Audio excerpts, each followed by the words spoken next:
Olá pessoal, tudo bem? Bom, esse vídeo que eu estou gravando para vocês é uma forma de a gente terminar um conteúdo que a gente começou em sala de aula. E é também, né, uma maneira de desenvolver um teste, fazer um esquema aí para ver como fica antes da plataforma final ficar concluída e a gente poder utilizar.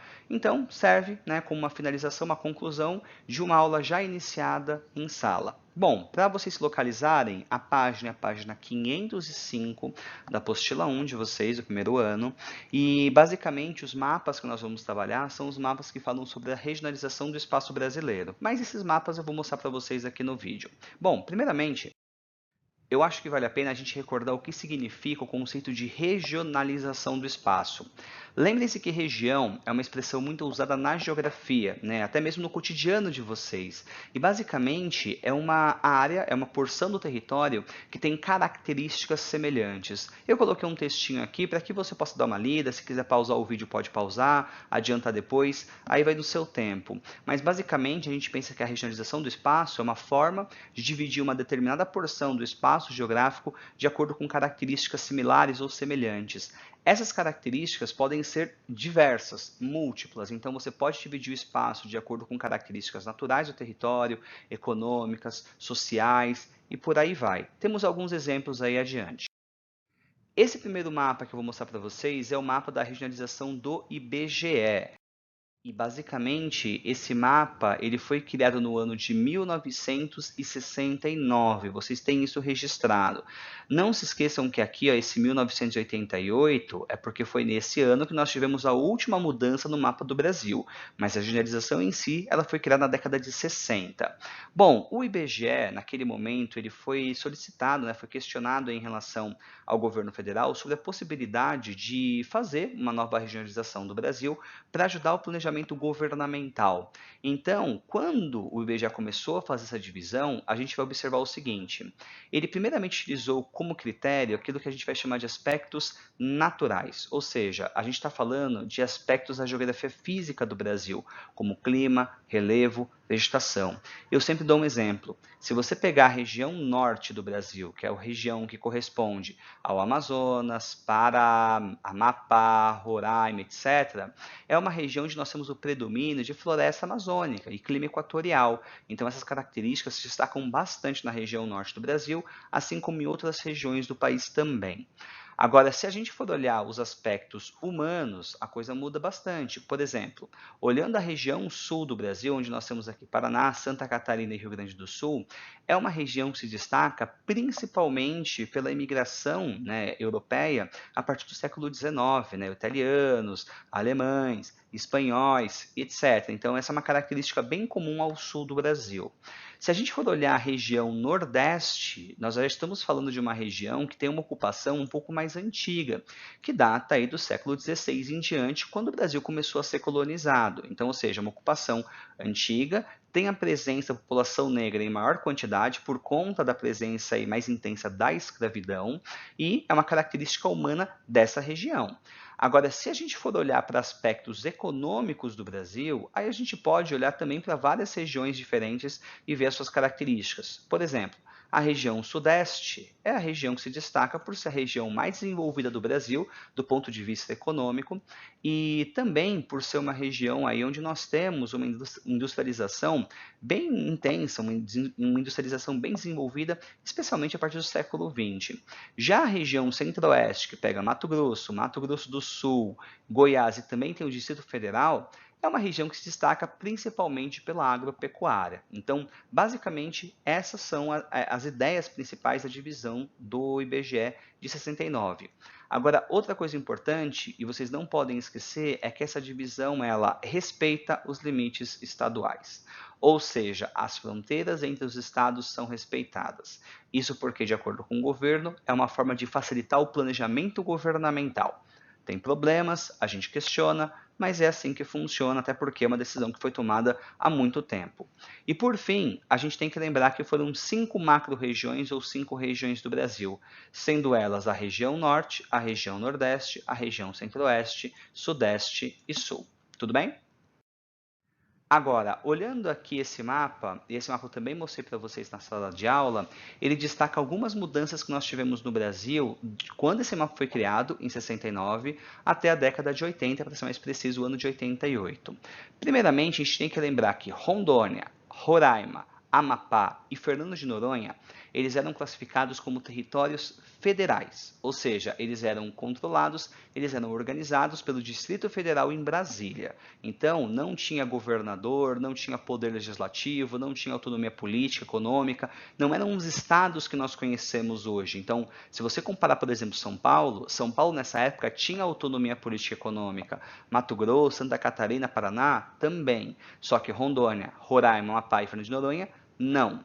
Olhando o mapa de 88, vocês vão ver que Roraima, Rondônia, Amapá e Fernando de Noronha já não aparecem mais como territórios federais. Eles são hoje estados, no caso dos três primeiros, né, Rondônia, Roraima e Amapá, e Fernando de Noronha foi posteriormente anexado ao estado de Pernambuco. Outra mudança que vocês têm que dar uma observada, a gente também comentou em sala, foi o Mato Grosso. Vejam que o Mato Grosso era, na década de 60 para 70, um único estado, foi dividido em dois, dando origem aqui ao estado do Mato Grosso e também o Mato Grosso do Sul. Essa divisão partiu principalmente do governo federal, por entender que um estado tão grande era difícil de ser controlado, e, posteriormente, então, virando dois estados com as suas respectivas autonomias políticas e econômicas. E a última mudança foi Goiás. Vejam que Goiás, na década de 60 para 70, era um estado só. E quando a gente olha a partir de 88, nós temos aqui Tocantins e Goiás. Então, ou seja, Tocantins conseguiu tornar um estado independente, um estado autônomo, tem o seu poder legislativo, executivo, tem a sua autonomia política e econômica respeitada até os dias de hoje. Tudo bem? Agora, a próxima regionalização que vocês têm que dar uma olhadinha é a regionalização que a gente conhece como regiões geoeconômicas ou complexos regionais. Percebam que essa regionalização ela é mais antiga que a do IBGE. A do IBGE é de 69, essa é de 67. Isso porque essa regionalização ela não foi criada pelo governo, mas sim por um pesquisador. O nome dele a gente vê no próximo slide. Aqui a gente tem o nome do autor que elaborou essa divisão, que é um geógrafo chamado Pedro Pinchas Geiger. O Pedro Pinchas trabalhou no IBGE por bastante tempo e ele escreveu alguns textos, foi professor da Federal do Rio, se não me falha a memória, onde se aposentou. Então, ele foi um grande pesquisador na história geográfica do nosso país. E ele criou uma proposta dele, mas lembrem-se, essa proposta nunca foi utilizada oficialmente pelo governo federal. É uma proposta do autor Pedro Pinchas Geiger. E o que o Pedro levou em consideração foi o seguinte: primeiramente, o histórico econômico de cada uma das regiões. Então, ou seja, ele pegou as regiões que ele propôs, no caso, a Amazônia, o Nordeste e o Centro-Sul, e avaliou a história econômica de cada uma dessas áreas. Quais foram as atividades? Foi agricultura, pecuária, mineração, extrativismo? O que aconteceu nessas regiões ao longo da história econômica do Brasil? Ele também leva em consideração as características econômicas do Brasil na década de 60. Então percebam, esse mapa é um mapa datado, ele já não tem a mesma visão que a gente tem hoje no nosso território. Por exemplo, de uma maneira bem simplista, naquela época a gente via a região da Amazônia como uma região onde predominava o extrativismo.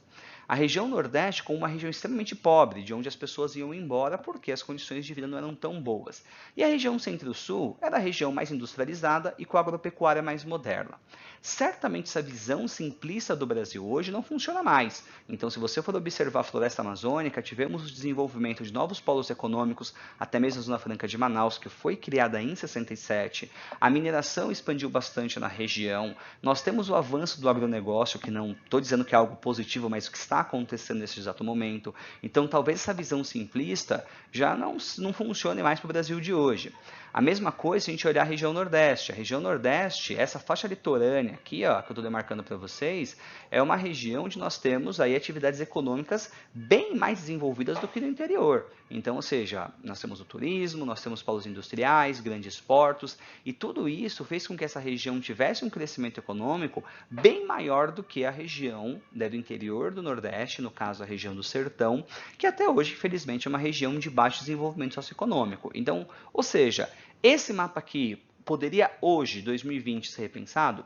Poderia, mas é uma criação do Pedro Pinchas da década de 60, então a gente acaba respeitando, é o mapa que ele criou. Mais uma coisa importante é que ele também levou em consideração a ocupação territorial associada à história econômica. Então, ou seja, se chegou gente na Amazônia, por que chegou? Que atividade econômica estava sendo desenvolvida lá? Isso também foi levado em consideração pelo Pedro Pinchas Geiger. E por fim, lembrar que ele estabeleceu 3 macro-regiões. Agora, só um cuidado com uma coisa importante. Observem que o Pedro Pinchas, ele não respeita limites estaduais. Podem ver que essa linha aqui, ó, que está dividindo a região que ele cria, ela sai cortando os estados ao meio, né? Então, o Mato Grosso foi cortado, Tocantins, Maranhão, norte de Minas e por aí vai. Essa região, perdão, essa ideia de você não respeitar o limite estadual é uma coisa do Pedro. O mapa é dele, ele dividiu como ele achou que era o mais adequado e, consequentemente, fugiu um pouco do padrão que nós estamos acostumados a ver em mapas, né, de divisões regionais do Brasil. Tudo bem? Agora, só atenção para esta região aqui, ó. Esta região, que é o norte de Minas Gerais, é uma região que é bastante cobrada em exercícios e provas aqui da região sudeste. Por quê? O norte de Minas é uma região conhecida como Vale do Jequitinhonha. Guardem esse nome, Vale do Jequitinhonha. É uma região mais pobre, é uma região com um clima mais seco e, consequentemente, o Vale do Jequitinhonha foi colocado na região nordeste pelo Pedro Pinchas Geiger. Tudo bem? Para finalizar, a gente tem que falar da última divisão regional, que é conhecida como os 4 Brasis. Essa divisão ela não foi elaborada por um único pesquisador, mas sim 2 professores de geografia, sendo eles o primeiro Milton Santos, famosíssimo, talvez o geógrafo mais famoso que nós temos na história do Brasil, e Maria Laura Silveira, professora de geografia, deu aula na USP, trabalhou com Milton Santos e, se não me falha a memória, hoje ela trabalha na Universidade de Buenos Aires, ela é argentina.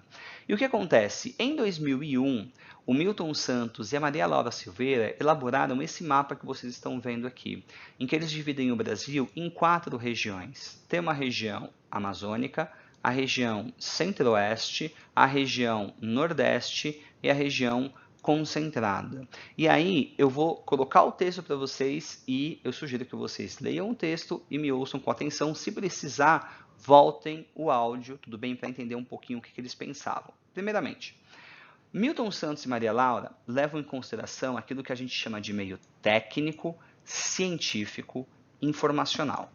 Eu vou usar essa expressão muitas vezes com vocês ao longo do curso, então, ou seja, não vai ser a primeira nem a última vez que vocês vão ouvir falar essa expressão em geografia. Todas as vezes que vocês ouvirem falar do meio técnico, científico e informacional, nós estamos falando de um espaço geográfico onde nós temos um grau de inserção muito grande de técnicas e tecnologias relacionadas à terceira revolução industrial. Traduzindo, técnicas e tecnologias mais modernas. Percebam que eu ainda não estou falando de quarta revolução industrial, porque essa divisão ela tem 20 anos, ela foi criada em 2001. Consequentemente, muita coisa mudou de lá para cá. Agora, que tipo de técnicas e tecnologias nós estamos falando? Redes de comunicação, como internet, fibra ótica, redes de celulares, etc. Centros de pesquisas e universidades, ou seja, onde nós temos o desenvolvimento de tecnologias de ponta, e a presença também do mercado financeiro, dentre outras coisas, como fábricas robotizadas e etc. O fato é que, se você olhar para essas 4 regiões, amazônica, nordeste, centro-oeste e concentrada, qual é aquela onde nós temos a maior concentração do meio técnico, científico e informacional? Tudo bem? É esse o espírito da coisa.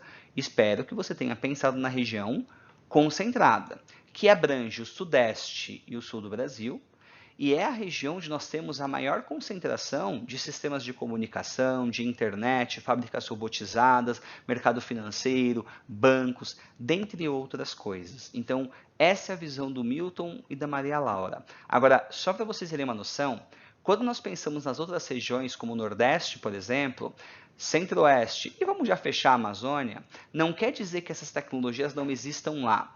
Elas existem, mas ainda nessas regiões, essas tecnologias não são suficientes para alterar toda a dinâmica econômica dessa região. Então, por exemplo, se você olhar a região centro-oeste, até hoje, 2020, ainda é uma região onde as atividades ligadas ao campo, à agropecuária, se destacam. A mesma coisa se a gente for olhar a região da Amazônia. A gente está em 2020, ainda é uma região onde o extrativismo é muito forte. A extração de minérios, por exemplo, em Pará, se destaca do resto. Por mais que você pense, poxa, mas tem o polo industrial de Manaus.